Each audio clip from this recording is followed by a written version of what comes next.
Rolf Aldag, le célèbre cycliste dopé et actuel manager de l'ami Seton Primož Roglič, a un jour avoué que les cyclistes professionnels avaient l'habitude de finir dans l'alcoolisme après leur retraite, générant de nombreux problèmes dans leur famille, rappelant peut-être le cas populaire de son partenaire, le célèbre cocaïnomane et ivrogne, Jan Ullrich. Mais ce n'est pas le cas par exemple de David Millar, un autre cycliste dopé populaire qui est même devenu champion du monde du contre-la-montre grâce aux gains marginaux de Sir Dave Brailsford et qui s'est ensuite vendu comme l'un des plus grands hypocrites de l'histoire en niant le dopage dans le cyclisme dans l'époque post-Armstrong.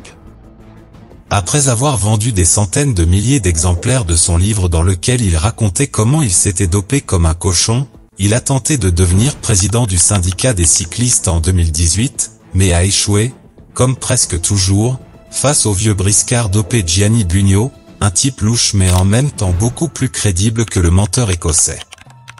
Il s'est alors souvenu de sa jeunesse à Bayonne, où il jouissait de la célébrité du cycliste britannique le plus connu du moment, se saoulait et faisait la fête avec des mannequins et des femmes de mauvaise vie, et l'ampoule s'est allumée dans sa tête, et si je réalisais mes rêves de jeunesse et devenais le nouveau Gianni Versace.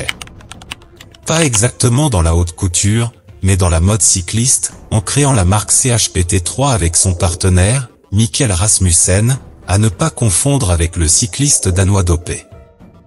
Le seul cycliste de l'époque qui est resté à Gérone conçoit également des vélos d'un goût particulier avec sa marque, et affirme que son objectif est de finir par concevoir d'horribles casques pour une équipe du World Tour et de continuer ainsi à vivre du cyclisme, comme si des années de dopage et de commentaires de course à la télévision britannique n'étaient pas suffisantes.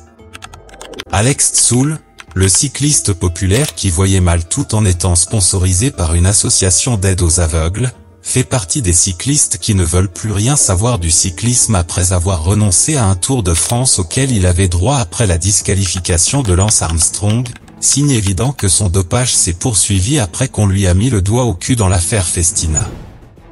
À tel point qu'après avoir roulé pour des équipes aussi sales que Coste Bianchi de Jan Ullrich et Phonak de Tugboa Hamilton, il a décidé de prendre sa retraite en 2004 et s'est mis au ski ou aux courses tout-terrain, mettant des années à remonter sur un vélo. Le sympathique myope n'a cependant pas renié son passé de cycliste dopé. Cela lui a permis d'acheter 2 maisons, l'une dans un village d'Alicante en Espagne et l'autre à Zurich. Il a obtenu des contacts avec lesquels il a pu continuer à vivre de son nom de double champion de la Vuelta España et aujourd'hui, il est plus qu'heureux à l'âge de 56 ans. Il travaille actuellement comme indépendant dans une agence pour sportifs, les aidant à gérer les énormes sommes d'argent qu'il gagne afin qu'ils les investissent dans des terrains ou des biens immobiliers et non dans des bateaux et des houes, comme ces jeunes ont tendance à le faire. Et il n'est pas le seul cycliste dopé des années 1990 à se lancer dans la gestion d'entreprise. Tu te souviens du cobaye finlandais Junaluka ? Ce gentil cycliste qui est apparu de nulle part dans l'équipe Festina en détruisant le peloton avec cette énorme charge d'épaule, d'hormones de croissance, de testostérone et de transfusion sanguine. Il nous a sans doute laissé quelques moments hilarants lors du Tour de France 1997 puis a progressivement abandonné le sport, rejoignant des équipes portugaises et françaises de second rang et se retirant à l'âge de 30 ans avec pour seule victoire professionnelle les 2 championnats nationaux de son pays en 1996. Un véritable monstre qui était aussi un polyglotte, profitant de ses voyages remplis de dopage pour apprendre simultanément 5 langues et devenir un homme d'affaires et l'un des plus grands hypocrites du sport mondial. En 2003, un an après avoir pris sa retraite, il avait un poste de directeur marketing pour les montres Polar, qui ne sont pas aussi prestigieuses que les montres Festina mais qui aidaient les gens à connaître leur rythme cardiaque. Mais en même temps, il pénétrait dans les égouts sales de l'UCI en étant membre du conseil de l'Union des cyclistes présidé par le vieux Bugno et en étant en même temps l'un des gars qui ont conçu le calendrier cycliste de l'UCI, amenant ce noble sport dans des pays aussi généreux avec leur population que le Qatar, Oman ou les Émirats arabes unis. Tous ces contacts l'ont aidé à rejoindre le premier agent cycliste de France, Michel Gros, dans l'agence LC Management, déplaçant des contrats et prenant des commissions notamment sur des coureurs de l'équipe de France, des coureurs comme le mythique dopé Christophe Moreau ou le pire second de l'histoire du Tour de France, Jean-Christophe Perrault, et récemment des coureurs aussi connus qu'Alexander Christophe, Valentin Madois ou Romain Bardet. Bien sûr, Loca a rapidement rejoint en 2014 le fameux mouvement pour un cyclisme crédible de Roger Leget, le populaire cycliste dopé et manager de cyclistes dopés qui prône désormais la propreté et la crédibilité, et qui de mieux que notre cher cobaye finlandais pour représenter ce qu'a été le cyclisme propre dans l'histoire du sport. C'était soit lui, soit Lance, mais bien sûr, Jouna connaît 5 langues. Celui qui n'en connaissait que 2, mais qui lui ont ouvert de nombreuses portes, c'est le légendaire Yevgeny Berzin. Fils de l'Union soviétique, ce coureur talentueux a quitté la froide mère patrie pour se rendre dans l'Italie ensoleillée afin de se doper comme un lapin aux oreilles raides dans l'écurie de Michel Ferrari, avec d'excellents résultats.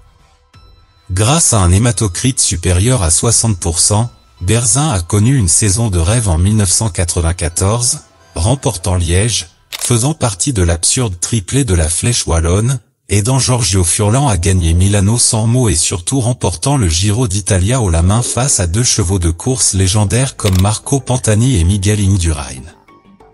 Cependant, Berzin était en quête d'affection maternelle. Fin 1994, il a quitté la petite amie qui l'avait accompagné dans ses pérégrinations italiennes pour emménager avec une responsable de l'entreprise de pâtes et de sauces Barilla, une femme de 15 ans plus âgée que le cycliste de Jewish Ballan et qui était amoureuse de la chevelure blonde du clochard russe. Des choses que le chauve Bjarne Riis ne pouvait pas comprendre et qui le rendaient terriblement envieux de Berzin lui-même. C'est alors que le champion du Giro a commencé à baisser en performance, se concentrant davantage sur la vie de famille et le sommeil sur les notes que lui donnait sa nouvelle femme que sur la route, à tel point qu'avant même de prendre sa retraite, sa femme d'âge mûr lui a acheté un appartement pour que Berzin puisse réaliser son véritable rêve. Vendre des voitures d'occasion dans la populaire entreprise Berzin Auto, dans la petite ville de 600 habitants, Bosnasko, dans la province de Pavie. 26 ans plus tard, le Russe dopé vend toujours des voitures d'occasion avec un physique à la hauteur de son métier, te garantissant qu'il n'y aura pas de drogue dans le coffre si tu paies la voiture sur place.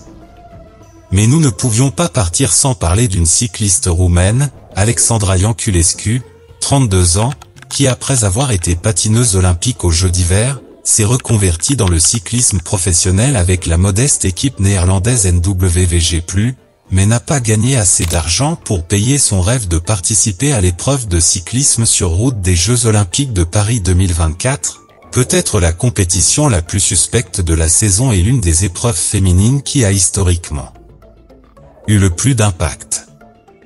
Ianculescu l'a financé grâce à l'ouverture d'un compte réservé aux très fans du youtubeur bleu, et grâce à l'argent que ses fans lui ont donné, il a déjà pu s'entraîner à Gérone, l'endroit où des dopés comme Lance Armstrong ou David Millar ont développé une grande partie de leur carrière professionnelle.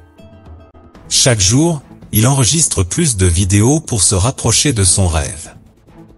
Je sais que tu vas courir tout de suite pour admirer son travail pendant une dizaine de tristes minutes, mais abonne-toi d'abord à notre chaîne.